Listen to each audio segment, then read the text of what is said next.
Hey everybody, and thank you so much for tuning in to the first episode of the podcast from Mars. This week I will be interviewing TheOdd1sOut, a YouTuber whose real name is James. Please leave a comment if you have any ideas for the quality of the show, the format of the show, or who I should invite on as guests. Nothing is set in stone at this point, I'm just kind of going along with the flow. So if you have any ideas whatsoever, please, I will read them in the comments. So without further ado, let's begin.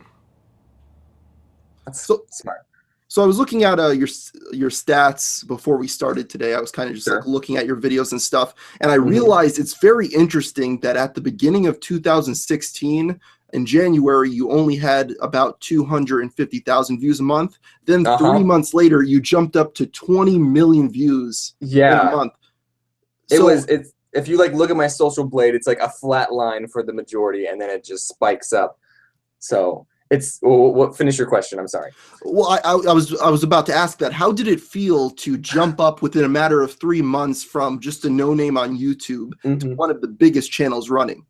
It was I was in college at the time, so I was living by myself and it was insane. I was like telling all my roommates, they didn't care, but it was insane. Like also the what was insane was seeing how much money I was getting paid. Hmm. I know I probably shouldn't pay, but it was like, whoa, this is like an actual like check that I can live off of and do full time. And it was like hundreds of dollars a day, and it was amazing. And then like I got 100,000, and then just 2 weeks later, I was at the 200,000, and so just every week was a new 100,000, and it was really awesome. And I just kept growing, and I still am growing, I guess. But to answer your question, it's really awesome, the feeling.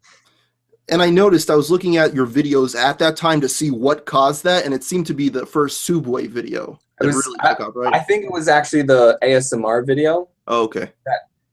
Because even if you look at that video, I'm complaining about people who just brush microphones and get hundreds of thousands of views, Hmm. and like like I complain about that in the video, but then my video got like 1 million views, so it didn't really make sense. So I think the ASMR video really kicked off, and then the Suabwe ones, those also kicked off. So that was like a second spike. But yeah. Yeah, and it's interesting because I know in the early days of YouTube around 2006, 2007, animation was maybe the biggest type of content on this Uh-huh. website, and then it dipped down for a while, and now I'm not sure what you would call your style of videos. I would think of it as more of I a we clean we storyboard, we really. call them animatic channels. Animatic, okay. So instead of animation channels, they're animatics. Really, is what I would consider myself, because I don't really do frame by frame. And they're essentially just cleaned up storyboards. So instead of going to the Yes. next step of animating them fully, you kind hmm of just clean up those Yeah, and outlines I of each color video. them. Gotcha. So hmm it's interesting because how long do you think it takes to make one of your videos versus if you actually animated it 24 frames per second? What's the so, difference in time? so I wouldn't know because I haven't tried, but Okay. a normal video, like just a normal video, takes about 2 weeks. 2 weeks of recording audio, drawing all the pictures, and editing it all together. I Hmm. think if I did some lip syncing, I would turn it into 2 months. Because so the reason I don't lip sync is because I don't think the payoff is worth the reward, because it's a whole heck of a lot more work for not as much payback, I guess. Hmm. So I think it would like double the work. It would take 2 months, I think, to make one video. And do you currently have anybody employed for you to make these videos? So I hate editing audio, Okay. and so I sit in my closet. I record for like 40 minutes, and just a normal video. Just read. I do the takes over and over again, and then I send the audio to my friend, who what he does is he takes out all the flubs, like me breathing, me drinking water. Anytime I mess up a line, he takes it out, and that cuts the audio like in half. So it's about 20 minutes of audio, and then I go in, and then I just get a clean take of audio, and then I just pick the ones. So the only person who helps me is my friend, who just cuts out the audio for me. Interesting. What I do for that to kind of speed up the audio editing is whenever I have a bad take, I just Mhm. clap my hands, and then at the end of Oh, that take, it will show a spike, and I yeah. go, So "Oh, just cut that one out because I know it's bad," and it that's really oh, speeds that's a up the smart process. idea. So Yeah, I could go ahead. keep going. Oh, I was just gonna say that's a really good idea. I didn't ever think about that, but I should try that. I think that will help your friend out a lot. Yeah. Oh man.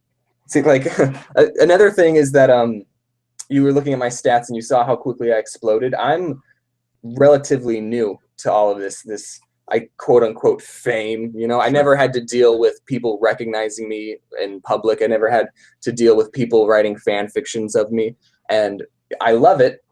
But I'm still like a newbie. I guess I'm a noob at this YouTube thing. So I don't know all the techniques of making good audio takes or good face cam videos, but or how to make a webcam work. So I'm still new to everything. Well, I think that's the great part about YouTube, though, is there are no industry standards. Everybody True. kind of has their own way of making videos. Whereas if you went to Hmm. Hollywood, there's kind of Oh yeah. terms and processes for everything, and you have to Hmm. follow those clear-cut rules of how to make a movie or a Yeah, television show. Whereas YouTube, everybody just has their own system. I know that's so true. Like bringing up Leafy, he was really good making voiceover videos with Overwatch gameplay, so he was good at doing that, and that's where he got subscribers. But then when he was doing face cam videos, I just thought the lighting was terrible. He was totally washed out, so it's like Leafy doesn't know how to make face cam videos. This is like his first face cam video, and it's terrible. But you know, people still watched it.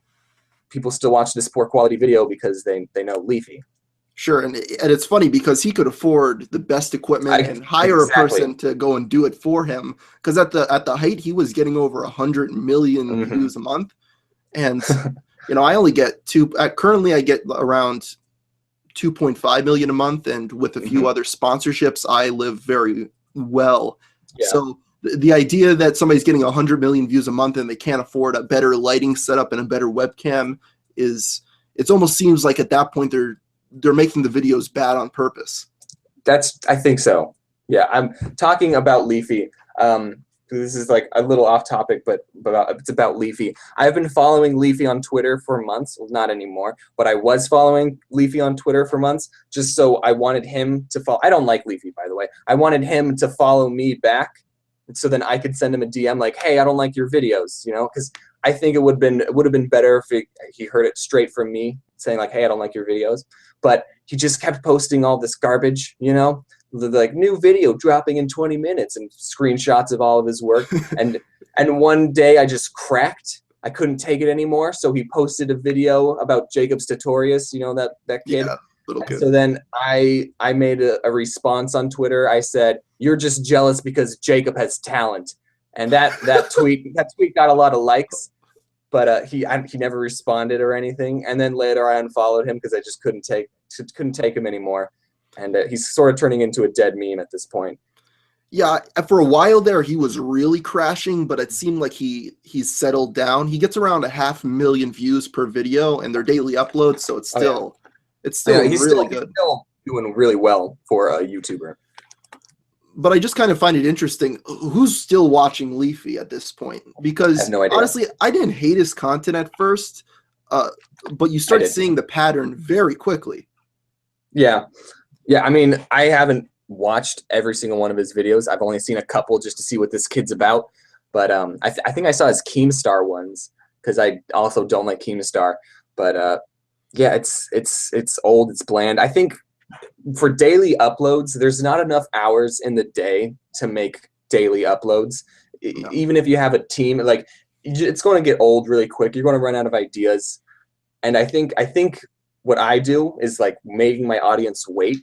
And so then whenever I upload, then it's like a big surprise. And it's like he uploaded, and then they all watch it. So I think it's because if you upload every day, people don't really get excited about when you upload because then you're like, Mhm. oh, if you're busy, like, oh, I'll just watch the next one, or like, oh, this topic I don't really care about, so then they don't watch it. But with me, it's like this is the one of two videos that I get a month, and so then I feel like more of my subscribers watch my stuff. I find it interesting because it seems that the only channel that I've ever seen that was able to successfully do daily uploads and they were good was Casey Neistat. Okay. You don't like I've, Casey Neistat? I have a thing with vlogging channels. I don't want to really say, but it's another one of those just like daily uploads that I feel I like people who put effort into their videos. And so when you just see someone with the camera just like walking around, I don't really see the appeal to it. Nothing wrong if you do like it, but I don't really like his stuff. To be honest, I didn't really watch him every upload, and I don't like vloggers in general. Personally, I don't mind them, but watching their content wise, I don't. But I looked at one of Casey's videos and he showed his schedule throughout the day, and he puts in like 18-hour days when he was doing the daily vlogs.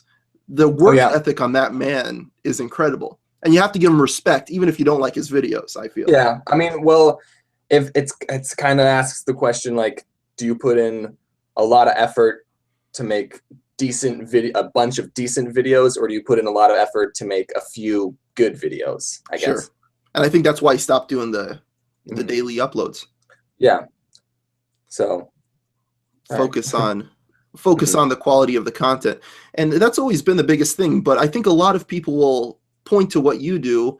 Going back to one of the other questions, is that you kind of have sacrificed quality in a way, because with the new algorithm on YouTube, you can't really sustain yourself on animations anymore. True. So your new way of doing it, where it's more storyboard style, you're actually able to upload more frequently. You're right. There's a give and take there. Yeah, I do draw the line between quality over quantity. I think that taking the extra months to make my lips move, I don't think it's worth it to the audience, because the funny part isn't ever the lips moving. I think the funny parts come in their facial expressions and what I say and how they act.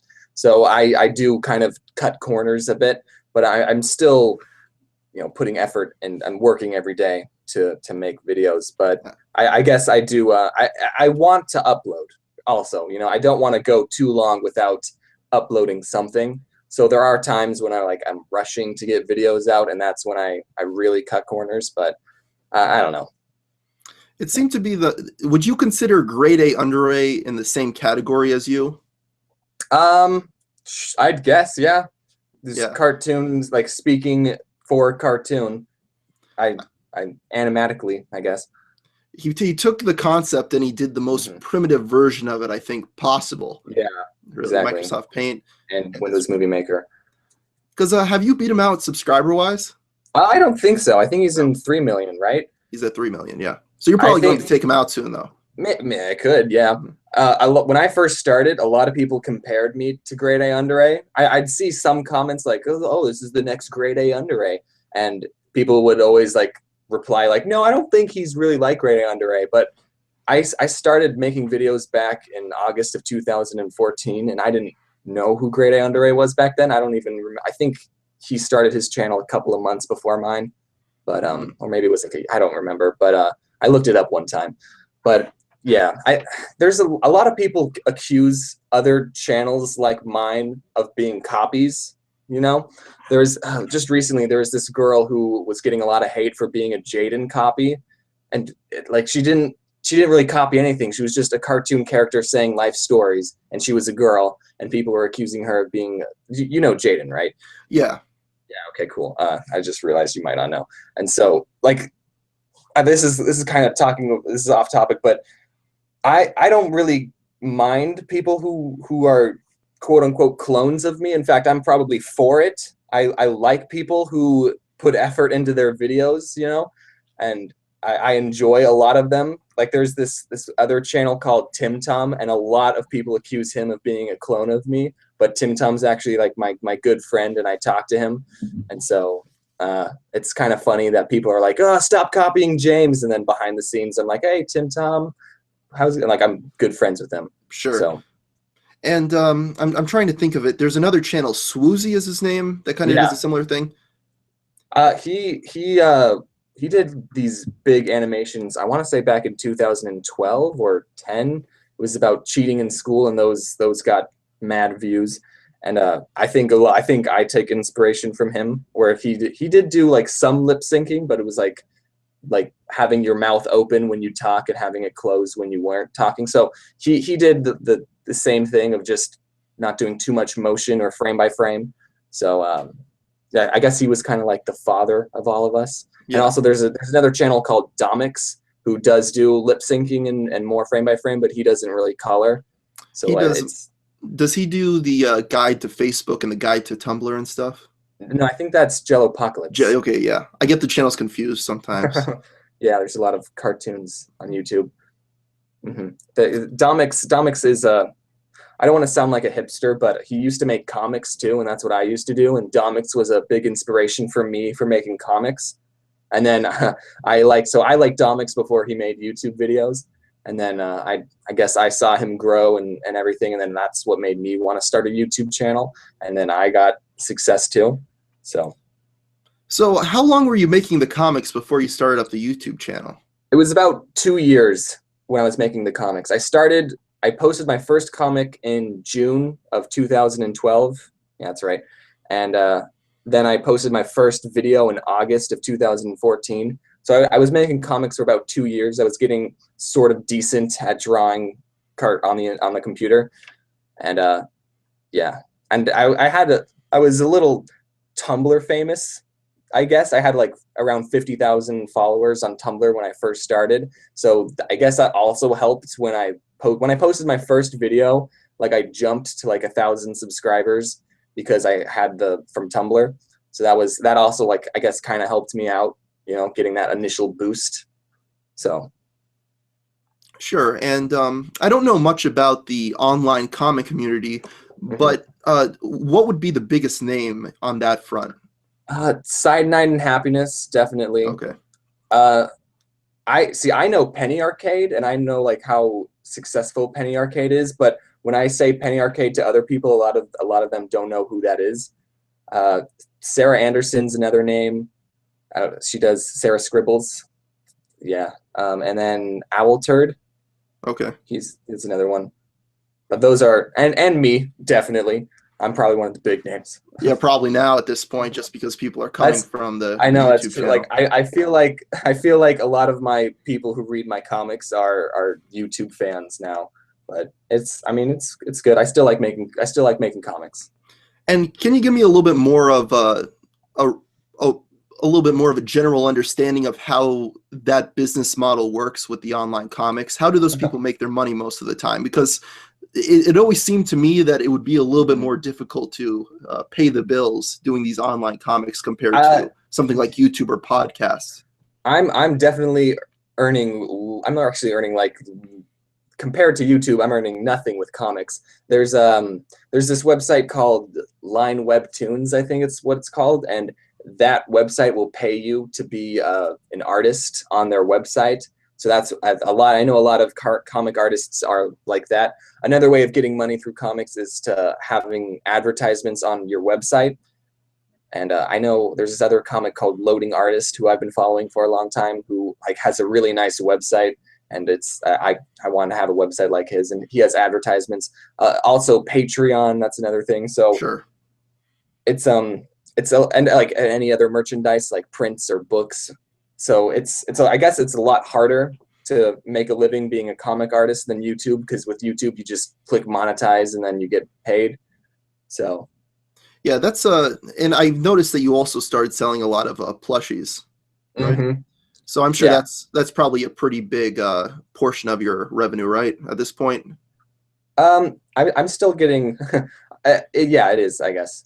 I would say I'm still getting more from YouTube, but it's because I was watching one of your videos, I believe it was in front of the camera, or maybe not, where you said you had to sign 6,000 autographs with sending out the pictures and stuff that people bought. So yeah, like we had 6,000 people buying a plushie, and I had to sign 6,000 cards. That just ruined my whole week, because I spent like days doing all the signatures, and then that like ruined my uploading schedule, and it was kind of a mess, and that's why I don't want to do it again. Yeah, I understand that. I was watching I believe Tom Green video, and he wrote Fault in Our Stars and other books, Mm-hmm. And he talked about how for the pre-orders he was willing to sign every single book, and he Oof. had piles upon piles of books around him, and he had to Uh-huh. do the math of how many a day he had to sign, and it just Mm-hmm. took up 2 weeks of his life, I think, just signing Okay. these books. Yeah, like see, the thing was is that, like, I would just go crazy one day, but then my hand would hate itself. It would be super sore, and then like when I'd start signing the next day, it's like I'm already tired like immediately. Is there any like or like pencil that's made so your hand won't hurt after doing it for so long? I don't think it's the pencil doing it. I think it's just the motion of the hand Yeah. that's sore. But if you invent that, I'd buy it. Well, I know a lot of people hold their pencil like straight forward like this, so it's not really Mhm. much effort on their wrist, and they could kind of just squiggle the lines and stuff. I Sure. believe Taylor Swift does that. I've seen pictures of her signing autographs, and she does it that way, probably because she has to sign 100 Of autographs every single day of her life. yeah. So I believe that people that do have to sign things nonstop do have A their method. own way of doing it in a method, so they don't get Mhm. tired and it doesn't give them arthritis by the age of 30. Yeah. What was I saying? Crap. I was thinking of getting a stamp, just like a little ink Mm. stamp, just boop, and then like there's my signature. But I don't know, that's cheating. Yeah, sure. And I don't think people would even want that at that point. No, yeah, I know. It'd be more of a joke. It's When not really an autograph, so I don't think people would be really willing to pay any more money for something that's just true. because it had a stamp on it, Yeah, yeah. unless you lie to them. There was that's kind of what like digitally imposed signatures are. It's basically a stamp. But there's this is kind of off topic, but when I was at PAX or VidCon, and you know I'd meet people who knew me, and they would ask like, "Oh, can I get a signature or a selfie?" I would I need to stop doing this, but I would always joke and say like, "No." You know, like they'd ask, "Oh, can I have an autograph?" I'd be like, "No," and they'd be like, "Just kidding," but they wouldn't ever laugh, you know, because they'd just be like, "Okay," and because I think it's a silly question, like who would say no to a selfie? I think. I'm sure there are some YouTubers that say no. I mean, that's their problem, I Yeah, guess. and I'm sure there's a lot more celebrities that Yeah, will I say think no. I was at Comic-Con a couple of years ago, and for when you met a celebrity, it cost money to take a picture with them with your own phone, Hmm. which I thought like was just I thought I couldn't understand it. Like you have to pay to take a picture with your own phone. If it was a really nice camera, then it would give you a print. Then I'd understand, you know, paying a lot of money for it. But like just paying to take your own pictures is silly to me, I think. Well, usually the people that do that are more just like washed up actors that were in Hmm. Star Trek 20 years ago. Yeah, So they just show up to these conventions and that's how they make their living, just sure. taking pictures and signing autographs. I Mhm. don't believe that the bigger stars will do that at the events, will they? I don't know. I haven't met any celebrities. Okay. Do you have any celebrities following you on Twitter? Applebee's followed me. Oh, Does that count? They're following like 400,000 people, oh, but well, that's nothing. I know. I hate the Yeah, Twitter accounts that they just follow I know. everybody. So Yeah, I get a notification on my phone. Oh exactly. wow, and it's some huge YouTuber that Hmm. just followed me. I click on it, follows a million people. I know, right? Like Those people I'll. should not be allowed to do that, in my I mean, opinion. yeah. I mean, that's kind of like free advertising, really. That's what they're doing. They have a computer just spamming out Hmm. messages. And the thing is, I don't know if it's the same with your phone. I have it to notify me when a person of Same, any same. significance. Uh, Uh, there, I was going to like say there's a lot of people I look up to who follow me. So like CGP Grey, Captain Sparkles, Jack's Films. Those are the three I can think of off the top of my head. you have a few decent Actually, sized channels. there's you know the YouTube creators Twitter. Hmm. I know I shouldn't be salty. I shouldn't be salty, especially since I'm pretty good on YouTube. But I'm a little upset that the YouTube creators Twitter doesn't follow me, and I follow them, and they promote some pretty dumb videos sometime. And I'm getting a little like just like really you're promoting that? Like I saw one, it was a guy doing a challenge where he ate cereal from like a toilet bowl or something. And like I even commented on that. I was like, why? So I know I shouldn't be feeling jealous, especially since my videos getting trending sometimes. I don't know if you want to talk about that. Well, your videos get on trending a lot because I've made multiple videos discussing the trending tab. I know. I and saw that. You're one of their favorites. I didn't I know. mention it in the video, but you are one of their favorites. Me and Domix, like anytime we post a video, it gets in trending. Well, I mean, like a real video. If I post like a store update, that doesn't go in trending. But yeah, so someone on YouTube likes me. So yeah. What baffled me was in the MatPat video where he was discussing the newer things regarding YouTube. He flat out denied that YouTube gave special treatment to people on the trending tab. I would disagree there. Yeah. I mean, I'm not complaining because I think I am one of those people getting special I wouldn't be treatment. complaining either. No, I don't blame you.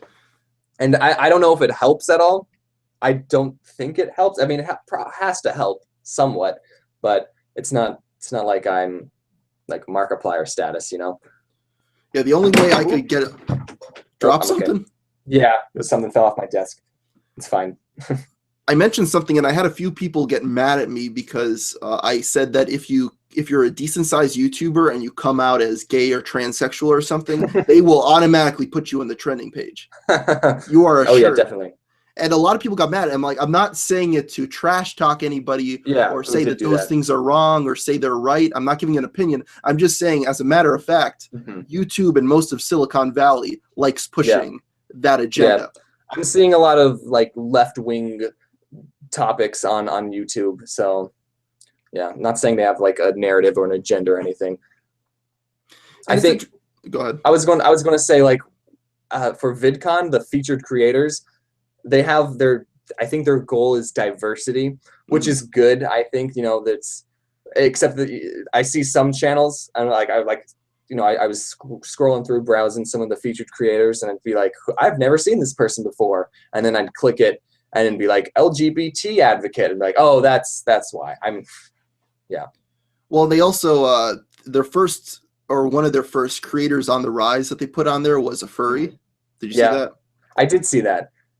I mentioned it in a video, and the girl that ran the channel got mad at me, and she claimed that was spreading hate her way just simply because I talked about it. No, you weren't. You were like, I saw that video. You were like, oh, let's see what the new creator on the rise, and then you saw it, and then you just blankly stared at it. I didn't say anything. I didn't say anything. I know. People put in what they would. Yeah. I was gonna go off at her, but then I looked a little bit closer. I'm like, oh, she's 16 years old. I'm not going to try to start a fight with somebody like that because I know she's young. She's not used to that amount of criticism.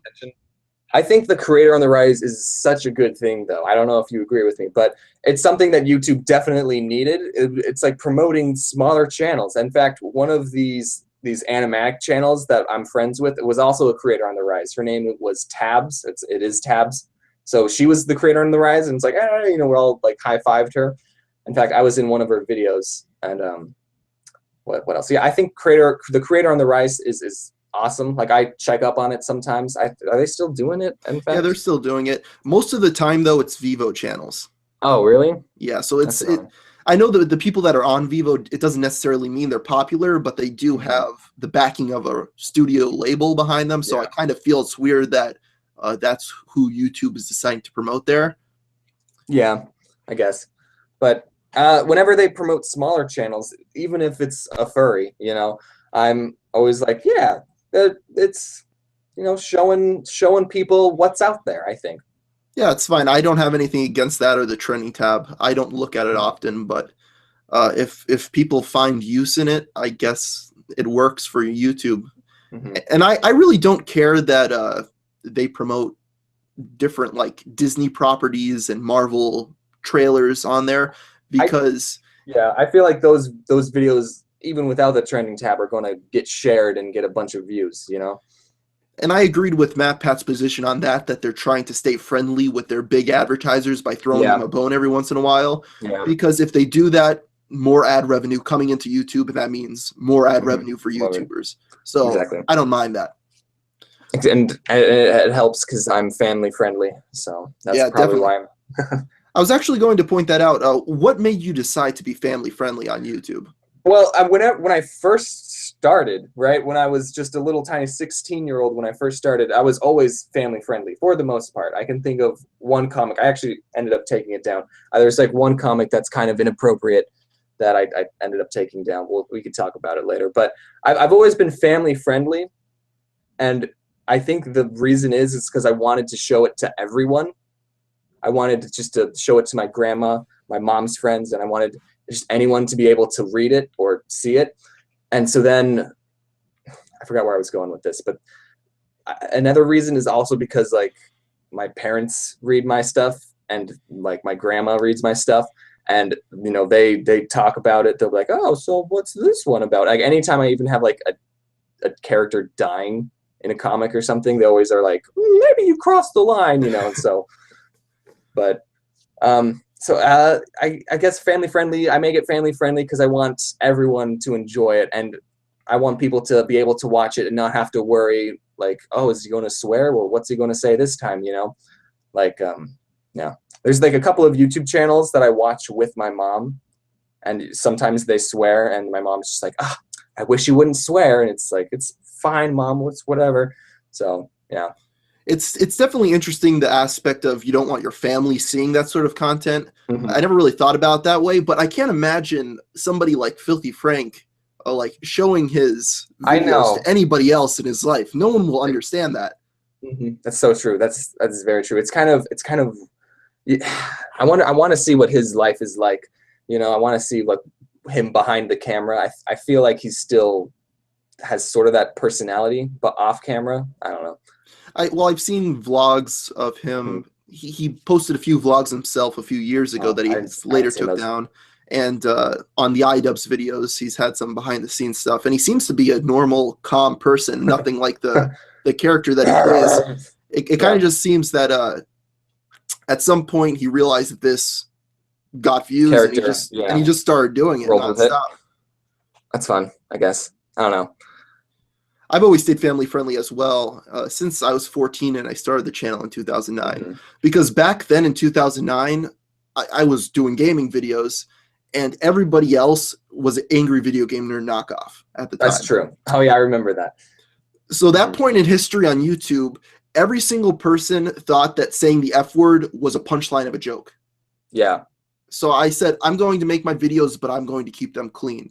I'd say that your videos are like a TED Talk.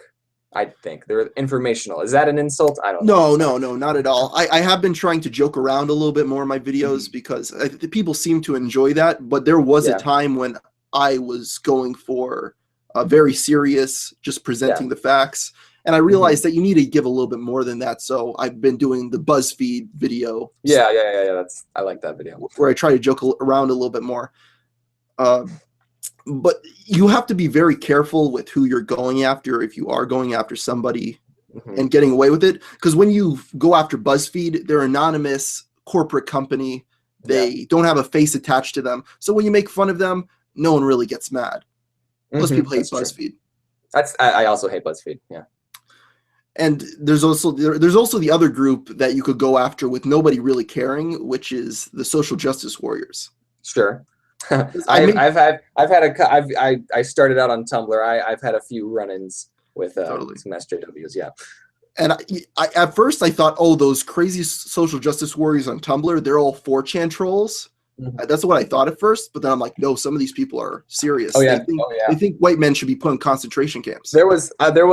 I mean, I used to have these friends that they weren't that bad, but we got into an argument about whether white people should be able to voice black cartoon characters like that, and I said, if the voice matches the character, then it's fine. And if a black person has a white person voice, then they could voice a white person. And they're like, no, they can't do that, And then I said, well, sometimes there's men who voice women and women who voice men. So what is that a problem? And then they said, it's better if a woman voiced a man than if a man voiced a woman. And I was like, how is that fair? And so that was just an argument that we had, and then after that I stopped talking to them. I think that really is what separates a person who's just kind of liberal in the sense of socially liberal, where they want everybody to be included in things, versus the rabid social justice warrior, the Yeah. person that just says, okay, I want everybody to be equal. And it's like they have like these so many strict rules, I think. Yeah, when you go to as far as saying it's okay to be racist against a white person, but the white person can't be racist towards you, and it's a double standard there, that's when I feel it goes too far. And I think most people agree with me on that. I agree too, yeah. I mean, I think we were talking about this with the featured creators, how they include diversity. And, you know, like some people would argue like, oh, you're only including her because she's part of the LGBT, but I'm fine with it. You know, like I think diversity, whatever, is a good thing. But yeah.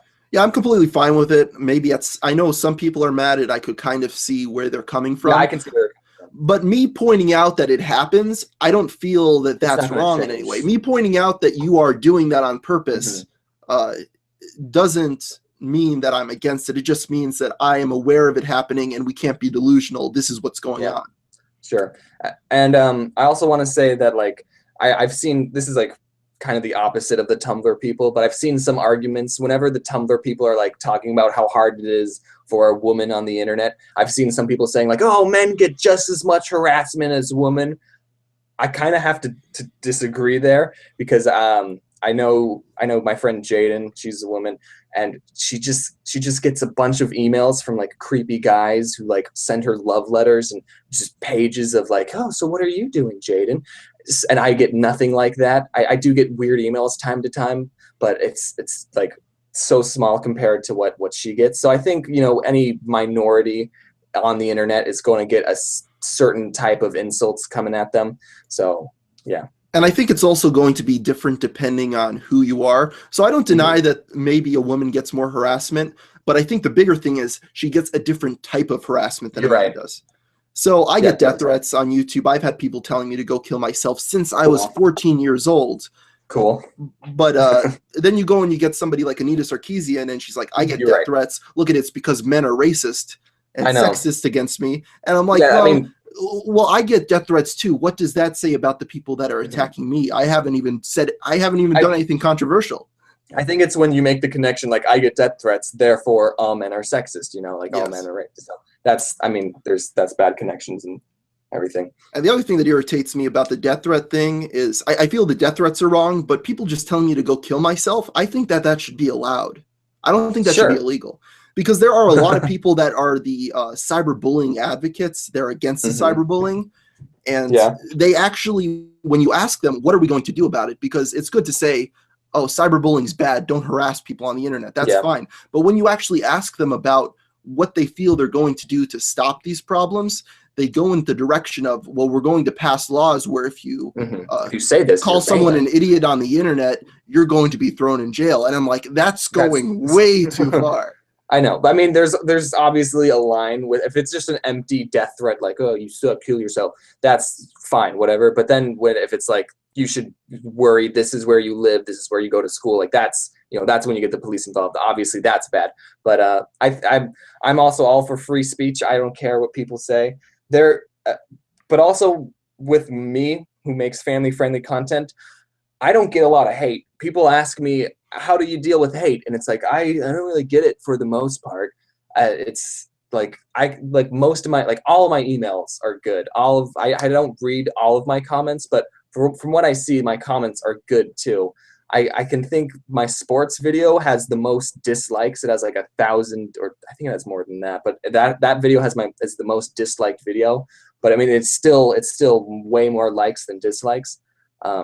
There's like days, I can go days without getting a single like email like, you suck, you know. So I don't know where I was going with this, but I don't get that much hate. I mean, maybe now I'll get a lot more hate after this comes out, but yeah.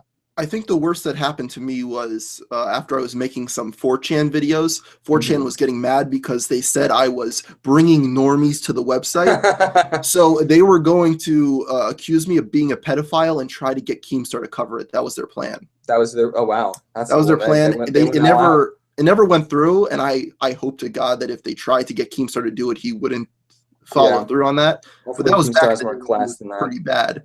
He's gotten better. after he got called out by Leafy in grade A under A. He kind of got spanked, and he's kind of calmed down. I have more subscribers than him, so that's all that matters. Well, he's gaining subscribers again. He's not. I know, yeah, he's not losing. Leafy is losing. Is he still losing subscribers? He probably is, because he just grew so quickly. There's no way that was sustainable with the type of content he was creating. Bringing back something I said at the beginning of the video, when I commented on Leafy's tweet, when I commented, "You're just jealous because Jacob has talent," someone else like commented like, "You have 2 million subs, he has 4 million. James, don't mess with him." And then I wanted to tweet back a picture of our Social Blade stats where like my numbers are going up and his numbers are going down, and then I would say, I'll just meet him in the middle then. But I didn't comment that. Yeah, the problem is people have said sort of things. It's a weird sort of argument on the internet. So if I go and say I think calling somebody an idiot online should be allowed, they just respond back. They're like, "Well, you say that because you don't know what it's like to deal with that." And I'm like, "Oh, really? You want to check my comment history and see what I have to deal with?" You probably get a lot more hate than I do for some reason. Having red hair on, go ahead. I was going to say, I feel like you get more hate just for mentioning 4chan, you know? Yeah, definitely that. If you have red hair on the internet, that's going to be the type of hate that you get, because people just want to get a reaction, so they'll call you a ginger faggot or whatever they want to try to get you angry. And I think that's the same thing with the women, going back to that point. If you're a woman, they're going to say sexist things. If you have red hair and they know because of the South Park episode from a decade ago, they're still going to go along with the ginger has no souls joke. They'll do that. If you're transsexual, they're going to go after that. No matter what it is, they're going to find whatever they can to try to get a reaction out of you. It doesn't necessarily don't say what triggers you on the internet. Basically, don't say that. Nothing makes me mad. I tweeted once, "I don't think I've ever been offended in my life." Oh, and then that probably People said I was lying, but I look back and I think, and nothing's ever offended me because I've been doing this since I was so young. I'm just immune to the backlash. Something that I do, because I'm new at this, but something that I do is, if I do get hate, is I read the comments username and then I say, "Thinks I'm unfunny," you know? So if it's like Sonic Fan 13 says like, "You suck," I'll be like, "Oh, Sonic Fan 13 thinks I'm unfunny," you know? So it kind of helps to realize that this is just one person who thinks this. Yeah, and sometimes on Twitter I respond back when somebody says something sassy to me, and they're like, "Whoa, I can't believe you responded." Like they don't even realize that you're going to read it, so they just run their mouth and say whatever they want to. That's so true. I get a bunch of emails like that where people aren't expecting that I ever read it. I get emails of people just writing just one-word things like potatoes, and it's like, "Oh, you weren't expecting me to read this, were you?" And then I skip over it, so they think I didn't read it, but I did. For a brief period in time, I had my Twitter direct messages open for everybody, and people abused it so badly I had to go and privatize it again for only people who I follow. Yeah, and it's such a shame. It's such a shame, because sometimes people just want to send me a quick message about like a video idea, but then other times people just start spamming me memes and stuff. That is true. That is true. There are people who abuse the power, and it ruins it for everyone. But what are you going back to the trolls, there's always this character that people think trolls are: the fat, ugly guy that lives in his mom's basement and then spams out how much they hate the female Ghostbusters remake. But when you actually look at it, I'm sorry, keep going. The Amazing Atheist is definitely an example of that. Maybe I should get him on the podcast one of these times. He's done some really messed up stuff. Yeah, I feel like he'd get a lot of offended people. In the comments, he says he said some terrible things on Reddit, I believe, in the past. Oh, really? But going back to my point, I think it's everybody has this character that they think of a troll, but I know that a lot of trolls are just people that have perfectly normal lives, and they just like trying to get a reaction of on the internet in their spare time. I think it's more like edgelords, I'd say, are more of the people who are trying to get reactions. I don't like I've had classes with edgelords, you know, just people who do like offend you on purpose, you know what I'm talking about? I don't know. Yeah, definitely. Most people won't admit it because I've trolled in the past. I'm not going to lie. But I only find it funny to troll people that I know personally. Exactly. Like pranks. Yeah, it's not even pranks like, make up a fake Instagram account with somebody else's picture and roast people on it. And then you hear later after the fact, hey, do you see this Instagram? I think it's this person running. And they start a witch hunt to figure out who started this fake Instagram account. And you just kind of sit there and you rub your hands together because you find it funny. But the idea and it's not hurting anyone or offending. Absolutely. Unless you were. And a lot of the 4chan stunts and trolls where they actually get a reaction out of the person where they manipulate a contest in their favor. Yeah, I understand those. But when you're just going and you're texting a person to go kill themselves and you don't get a response from them, I don't really understand that personally. That's true. But people do enjoy it. Yeah, I guess, yeah. There was, speaking of getting a reaction, and my friend Tim Tom, this is my level of trolling, is I was just sending him pictures of horses, like from Google Images. I was just sending him pictures of horses. And I sent him like 4 pictures and he didn't respond. And I was like, oh, he's not going to respond. I'll stop. But then he replied, go away. And I was like, yes, he responded. And so I just sent him a bunch more horses. And so like just the response, like just anything was enough for me just to keep going with it. So how many subscribers does he have? He has like 200,000. Okay. But yeah. But he only has like 5 videos though. So wow. I know. Yeah. The story with Tim Tom, he used to work for Hank Green. He did VidCon stuff, and then he quit. He wanted to make his own YouTube videos. He made one channel that was about video games and like game developing or whatever. I didn't watch all of it, but I saw some of his videos, his old videos. And so then he made a new channel with animations and storytelling like mine. And he has a pretty similar style, like a round head, bald person. I said bald a lot. And he made 2 videos, and then he emailed me and was like, do you want to collaborate? You be in one of my videos? And then I saw that he only had 2 videos, and I was like, you should make more, but these are really good videos, and I subscribed. So I subscribed. And then he sent another email saying, please, and that's basically what he said.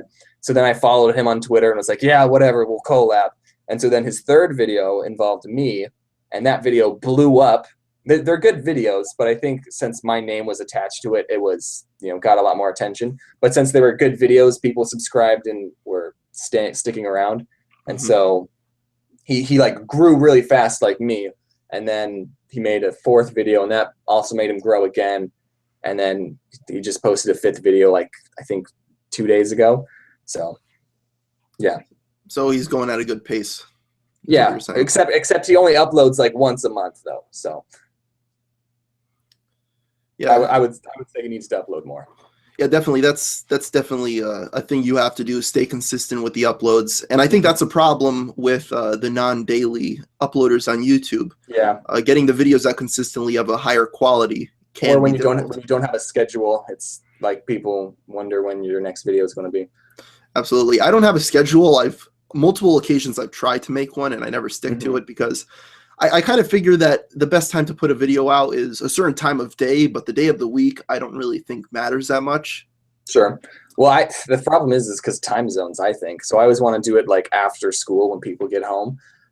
So, but like I live in the West Coast, so I don't know. I should look where my audience is mostly. So yeah, you have to factor in really Europe, the East Coast and the West Coast of America, and you can't even factor in Australia because they're so far away that you can't really help them. They just watch the videos when they come out. I know. I mean, I think the content, the juicy bits of the video, I think that is what you should focus on more than when you post. If you only focus on when you post, it's not gonna be good. I tell people this who ask me for advice. I say, make good content, right? Because if you can get recommended by YouTube and everyone could watch your video, but if it's not good content, they're not going to stick around. So I think that's what happened with the knife people, the 1,000-degree knife. Everyone watched it, but I don't know if they're still making videos like that. And I think the problem with the 1,000-degree knife is that when a video is that successful and it's that impersonal, everybody could just rip it off, and then it becomes overused so quickly. Because back in the day when I was doing a lot of top 5 lists for about YouTubers and stuff, all those videos were getting like me at least 1 million views a piece. Yeah. But the problem is all these other top 10 channels started ripping off my video ideas, started doing their own. and they just started spamming out 2 top 10 lists a day about any type of YouTuber subject. They used Matthew up all Santoro. the ideas. Yeah. Matthew Santoro. Keemstar accused him of ripping me off a month ago. So Keemstar was like, Matthew, you ripped off Gamer from Mars. Yeah, so apparently he used one of my old thumbnails from one of my old gaming theory videos in his video. So he accused me of ripping them off. So I made a video. I made a video responding back that he didn't actually steal the video idea. It was just he used my thumbnail, and it's not that big of a deal. So then right away, go ahead. I was going to say, in one of my ASMR video, I think I used someone else's thumbnail. I used a lot of people's thumbnails. I just showed off all their videos. Anyway, keep going. Yeah, it's not that big of a deal. So I just had a little Twitter video saying, don't attack Matthew Santoro over this just because Keemstar told you to. And then right away, Matthew Santoro retweeted it, and he said, thank you so much for getting back to me so fast and letting people know that I didn't actually steal your video. That's nice. Because I think he's really had to deal with a lot of hate since the grade A under 8 video last year. Yeah. I mean, it's nice that he was like retweeted you and stuff, but I was going to say that I don't really like his content either. I don't hate his content. I'm not subscribed to him anymore because the problem. I was never subscribed. Anyway, keep talking. The thing is, I subscribe to people, and I'm like, oh, they're rising. Maybe I'll give them a chance. Maybe they'll improve. Maybe they'll surprise me. And at some point, if I realize they're just doing the same thing over and over again, and they're not going anywhere with it, I'll unsubscribe. But I don't hate the people. Sure. That's the biggest thing a lot of YouTubers have a problem with is just because you don't enjoy somebody's content doesn't mean they're a bad person. Doesn't mean they're a bad person. Or you hate them. I just thought Matthew Santoro wasn't funny, so. Yeah, I didn't find him very funny either. I kind of made a stab at him in my plagiarism video. Just a small little blurb. I was like, this is just times I plagiarized in school. I keep all my plagiarism off the internet. And then I said, isn't that right, Matthew? And then I drew him, and yeah. I think that Matthew Santoro controversy, he handled it the best way he possibly could. He ignored it for as long as possible, and he just started going back and fixing it up. But then once he couldn't ignore it anymore, he made a public apology, said he wasn't going to do it further on, and that was the end of it. He didn't get in a fight with grade A under A. He didn't start drama with anybody. He just apologized because he had no choice, and he moved on. He didn't even say that it was wrong. He didn't try and defend himself. He was just. He probably talked to a lawyer to ask the lawyer. he probably couldn't admit guilt. Yeah. So he probably talked to a lawyer. The lawyer said, this is what you should say to get people off your back, and he did it. So I'm not saying what he did was right.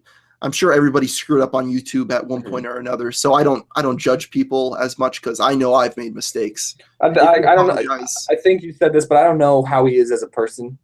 He could be donating all of his money to charity, and I wouldn't know. So you don't make. Same with Leafy, even. You shouldn't judge someone because you don't know them. Even Keemstar, he seems like a decent person in real life when you see these videos of him and his daughter. He doesn't seem that bad of a guy. It just seems when he's on the internet, he has this persona, and he's been building up this persona of doing whatever crazy stuff he wanted, that he has no censor on the internet, and he doesn't realize that there's repercussions for your actions. Yeah. He's a troll. He's baiting. That's why I had that podcast. I didn't watch his podcast. It's pretty good. I just watch it whenever they have a guest on that I find interesting. Yeah. Cool. They got Leafy on. That was I saw that one. I didn't watch it though, but would have been fun. It's crazy because Leafy cannot control saying every 5 seconds. He was like. Literally. That's the other word. He kept on saying literally. Back when I did a collab with Jaden, we did drawing Pokemon. This is the first time when we were drawing Pokemon together when we were doing it from memory. I noticed that I was saying and she was saying a lot, and so I had to edit out a lot of the likes, but still some were kept in there. I just said again, but so I've realized that I say a lot, so I'm trying to be better. Even right now, I just said again, but. I think I've improved with how I talk. Yeah. Yeah, you say so a lot. There's a few little words in American English that people tend to repeat in between lines. People just think of as the go-to one, but there's quite a few of them. I think people have Yeah. expanded to a few lines of where you're not really sure of your thoughts, so you just say a little word there rather than just staying quiet while you when you come up with something to say. Sure, That's where it comes I from. agree. That's just the problem with English. Have you ever had an idea for a video that you knew wasn't family friendly, so you had to scrap it? I've had plenty of comic ideas like that. I wanted to say the two ideas that I had that I didn't do. Actually, this one I did do, but I took it down afterwards. So it was a person dressed up as a drop of blood. He was dressed up as a little mascot, drop of blood, and then he was saying, "Hi everyone, I'm Bob the drop of blood. I'm here to remind you to donate blood every 2 to whatever weeks. You can save lives." And then someone came in dressed up as a sperm, and he would say, "Hey, I'm Steve the sperm, reminding you to donate sperm. You can make lives." And then here's the controversial part: is he skateboards away and he says, "Ejaculator." So That's not that bad. I mean, sure. And in fact, I did make another comic with a bear eating a baby. That one's still up. In fact, I got a couple of mean messages on Tumblr with that one. It was a stork got hit by lightning. It was a stork carrying a baby, because that's what storks do. And then a bear found it, and then the bear just spends this huge long journey traveling overseas through the desert, just delivering this baby to the house. And then when the mom sees the bear, like whacks the bear away, and then the bear looks at the baby, and then he looks up like, "I know what I need to do," and then you just see him walking away with blood on his mouth. I think that's my most controversial one. I've also made comics about Hitler and Satan, but the joke with them is that they're not controversial. You know, they're like making cookies and stuff. There's one where Satan comes in, is like, "Hey Hitler, do you want to bake cookies?" And then Hitler's like, "Yeah, can I use the oven?" And then Satan looks at him like, "No," because he's Hitler and he can't use the oven. And then the other comic that I had an idea for that I didn't do, I feel like I said it on Twitter. Yeah, I posted it on Twitter. So where I posted like a sketch, a little 5-minute sketch of it. So people saw it, and everyone who saw it was telling me to do it. But I'm just thinking about all the kids that I saw at PAX, all the 10-year-olds, and I'm imagining like they're not laughing, and then their parents are like, this is a little. So the joke is these two guys, they're saying we should erect a statue, and then they go to a statue already built, and then they handed a magazine that says Clayboy. So they're erecting the statue with a magazine, and that's the joke. It's probably for the best that you keep it family friendly, though, because you have to stay consistent with the content. If you are going to, it's kind of the same way for me. I figure that if I am going to move off and try to do something a little bit more edgy, it's its own thing and not part of my pre-established brand. Sure. So, like, I think we both are in agreement here that free speech is good. You know, you can tell me to kill myself, I don't care. Yeah. But for me and my content, I'm going to try and keep it clean, you know? Absolutely. It's the same way for me, and I've had some messed up ideas, but I find with my messed up ideas, it's more of me reacting to somebody else doing something messed up, which kind of separates me from the problem. So if somebody else said something terrible and I just react, "Oh, that's terrible," it's not actually me doing it. Oh yeah, I feel like there's a lot of videos. So like whenever BuzzFeed makes a video, there's a BuzzFeed made like a mansplaining video, and then everyone who like does those types of videos like responded to it, you know? So were you thinking about the video like that, where would be like responding to a BuzzFeed video or something? Well, I did respond to the mansplaining one. And the interesting thing I've noticed about all these social justice warrior videos is there's now an industry of channels that their main focus is to trash talk the social justice warrior channels. They make a living for themselves just complaining about these people. There's this one channel. Do you know Chris Raygun? Yes. I love his channel, and in fact, I think if I wasn't so PG, I would be like him, because I agree with everything he says, and I actually watch his videos with my mom, and my mom is like, "Well, maybe he shouldn't. I wish he wouldn't swear as much." And then I told them in the DMs, I was like, "My mom thinks you shouldn't swear as much." And yeah, so there's a lot of channels that I like, like I look up to them. In fact, if I met them in real life, I would be asking for a selfie from them. But I don't want to bring up numbers, but they have less subscribers than me, you know? Mm-hmm. So there's a lot of channels like that. In fact, I think if I ever met you, I'd want a selfie, to be honest. Thank you. I like your videos, is what I'm saying. Thank you. And I like your videos too. I haven't watched all of them, but this morning I really went through your older videos because at some point I noticed you subscribed to me, and that's how I found you, because you subscribed to me and you could check that. Yeah, and then I kind of watched your videos after that point, but I went back and started watching a few of your older videos and realizing exactly where the views started jumping up. And it seemed right when you got a better microphone. It was really when you started doing well. I mean, I think just improving the quality helps. But I mean, like with Grade A Under A, he doesn't have the best microphone, but he's still entertaining. So I think, you know, as I started, I didn't know what I was doing, but then as I kept growing, I was like, oh, so I have to, you know, draw pictures like this and talk like this and getting I think what also helped me improve was just the way I talked into the microphone.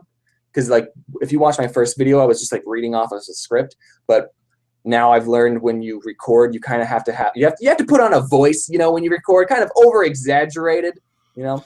Yeah, I'm terrible at that. And a lot of people call me out because I hate doing voiceovers, but it's kind of a thing that I have to. And I think that's where some of my persona comes in, of just like saying it as it is how I talk. That's why I think you're like more of a TED Talk, you know, informational stuff. And I think when I do humor, it's better if I do it very dry and just kind of skip right by it, because then a lot of people just won't even notice. Can I ask, this is a little off topic, but can I ask you, like, what's the deal with the guy in the black one suit? There's like this I don't want to spoil it. Don't spoil it. Fine. Okay. Don't, whatever. But I can tell you the story off camera. Okay, sure. A little exclusive sneak peek. A lot of people are talking about that. I know. I kind of have a little bit of an idea planned of where that's going, because that guy just follows me everywhere. All right. Yeah. Okay. I love doing those at the end. That's like my favorite part of doing those internet mysteries, coming up with little skits at the end. But it's more of a story skit. Yeah, and I started off because the first two that I did, I had an idea for what the joke was going to be. The first was the clown tapping on my shoulder, and the second one was I have a person tied up in my bathroom. But then after that, I didn't have any more ideas, so I had to come up with something else to do. Nice. So you just do this overarching story? Yeah, it's going somewhere. All right. Well, I can't wait to hear about it or see where it goes. Okay, and do you need to leave soon? No, no, I don't need to leave soon. No, you don't need to leave soon. Okay, I was just making sure. Hungry. I didn't want to hold you hostage. I mean, if I did, I'd be like, well, it was a good talking to you, but it's fine. Speaking of me, I do this thing now where I put other people who make animation videos, I put their characters in the background of my videos. I just started it. I think the first person I did it was the one before Suabway Part 3. That was the first. I think it was this chaperoning 7th graders was when I started making this tradition where I put some character in the background of my video. So it's just, if that kid's watching, they'll see their character and be like, whoa, I'm in an Odd Ones Out video, you know? And so I like, whenever I make a new video, I like looking through their, like, other people's channels and like, who am I going to add? And so if you see a character that's kind of drawn a certain way, you can just assume that that person makes videos too, and that's their character. So I like clone channels so much that I put them in the background of my videos. So I don't see why people are attacking them just because they're quote unquote copying me. I'm pro clone. I think if 50 people were clone channels of me, that would be good, because then that would mean they're starting to put effort into their videos. That's kind of a long tangent that I wanted to say. And the thing is, most people start off as a clone channel. I started off as, my original idea was I was going to be a kind of a clone of the comedic game review where I'm clean. That was my original idea for the channel, and it just kind of just kept on going from there. And then when I made the Lavender Town theory, that was its own thing. There was nothing else like that on YouTube at the time. And I started going from there, and it just changed the direction of my channel. Then a few years later, I did the top 10 4chan pranks, and that changed my channel in a completely other direction. And you started doing top 10 videos. Yeah, now I've slowed down the top 10s mainly because top 10s are just so terrible on YouTube. You got these channels like Watch Mojo that just spam them out nonstop, and you can't compete. top 10 snow places. Yeah, in movies. No, it's like top 10 snow levels in Nintendo 64 video games. They're getting Exactly. They're running out. so of ideas. Yeah. I did kind of a parody top 10. I did a top 10 things that keep me awake at night. Which, yeah. Yeah. I'm going to actually try to get the person who runs Watch Mojo on the podcast. I think that will be an interesting conversation. I want to. Yeah. He follows me on Twitter, I believe. Oh, really? One of the co-founders of Watch Mojo. I just want to talk to him to see what their operations like. What are you doing? Yeah, because they realized back in the day, I made my first top 10 list in 2009. Mm-hmm. So people call me a ripoff of Watch Mojo and stuff. No, I was making top 10 lists before everybody else was. You were the first guy. You're the pro. Not one of the first people to do it. Yeah, sure. Because in the day, before it was a meme, you know. Back in 2009 when I started, I'm not sure how long you've been using YouTube for, but I've been watching for a long time. But yeah, top 10 videos and reviews of video games. Most of them were a person recording their television screen.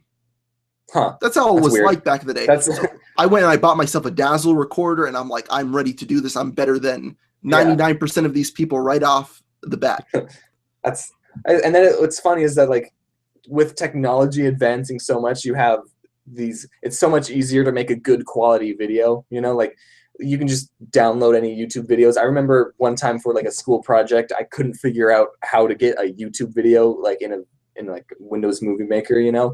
And I think I ended up getting a virus, but now there's just like websites to download YouTube videos. There's nice cameras, there's good editing software, and I think as technology advances, it's easier to make a good quality that anyone can do.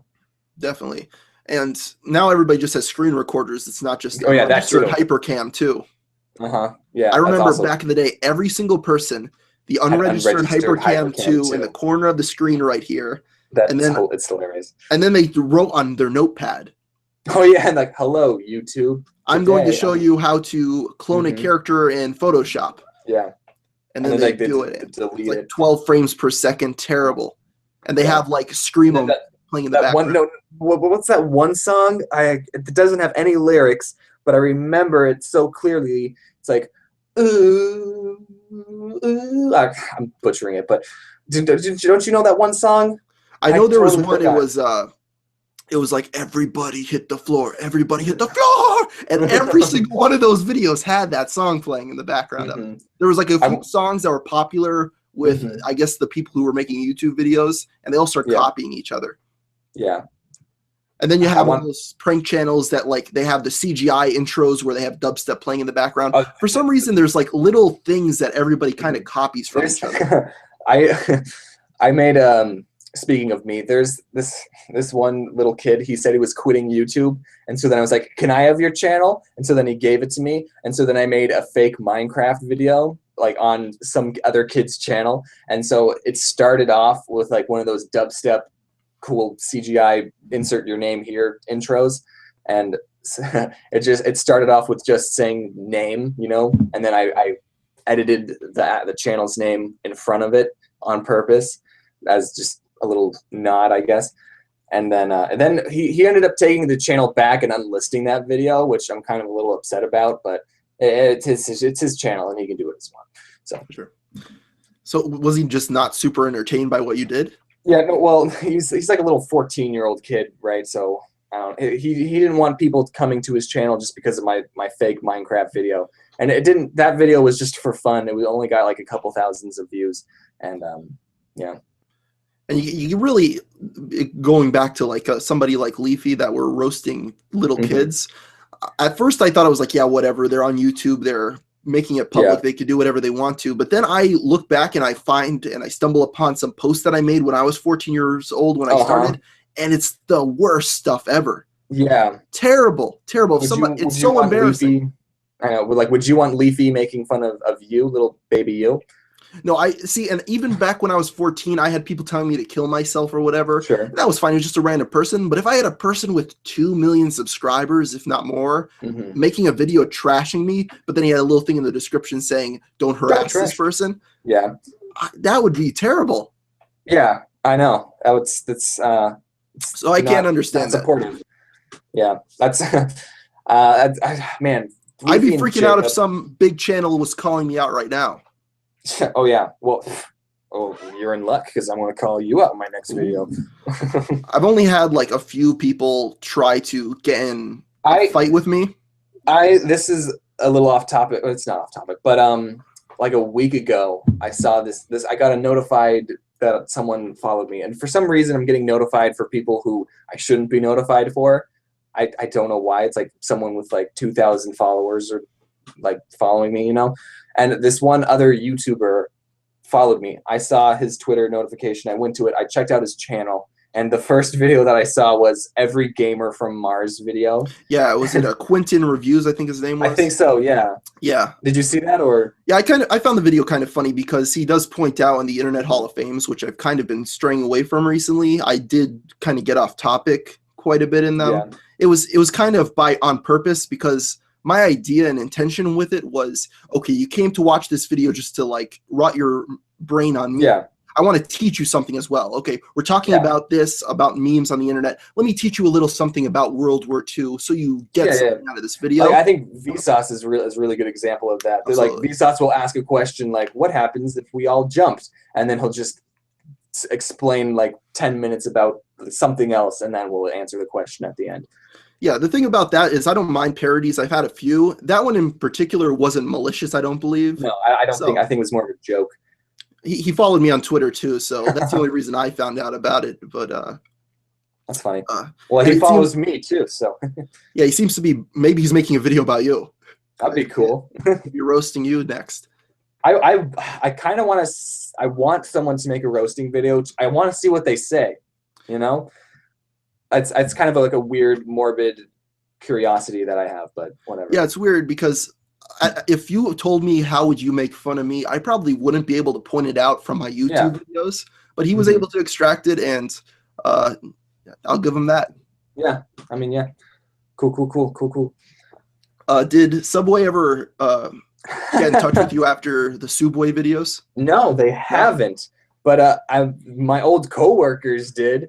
They'd text me like, "Hey, remember me?" And it's like, yeah. It's like, "Oh, I saw your YouTube video." And, yeah.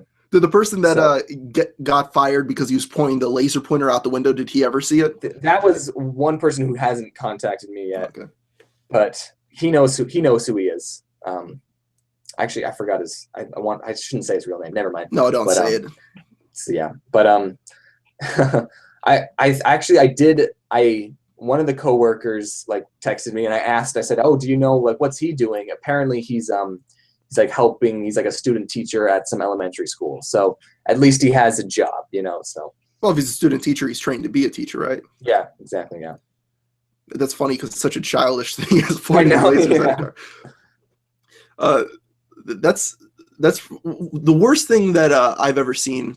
Not pointing out a window, but somebody on the third story of the high school I went to threw a Pepsi out of the window can, and it almost hit a car. And a person made a huge thing about it, the person that it almost hit, and I think the kid got expelled. So just for throwing Pepsi?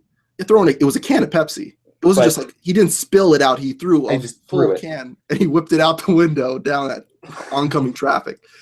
So oncoming traffic. I thought it was like a parked car or something, but no. The person was driving down the street and he tried to shield. That would have been bad. So for some reason, when I saw that, it reminded me of that story. I don't know. Oh, totally. I don't mess with oncoming traffic. There's a little. This could be wrapping up, but there's a little saying I say at the end of my videos. I don't know if you watch my end cards all the way to the end, but I say wear your seatbelt. I've gotten a couple, not a lot, like just a couple of emails of people saying like, "You really helped me, you know, really helped me not feel sad." And I don't want to sound insensitive or anything, but I thought, no, I didn't. I just make videos on the internet. I'm here to entertain you. I didn't like cure your depression or anything. But then I thought, like, if I was going to save someone's life, it should be from advice that they take about like safety, you know? So yeah. I feel like saying wear your seatbelt is kind of a dumb story, but like just saying wear your seatbelt, it's a good message to spread. And it's like, it is important. I think it is. So yeah. It's definitely, have you ever revealed that story on your channel? I have not, but Oh. now I have. So that is definitely interesting. I find that having something to say at the end that's consistent with every single video is a good thing to do, to go about it. Because since I was 14, I've been saying, so until next time, thanks for watching. And that all comes from the first video. That's what I said, and I just kept on saying it. You just kept on saying it? Just kept on saying it.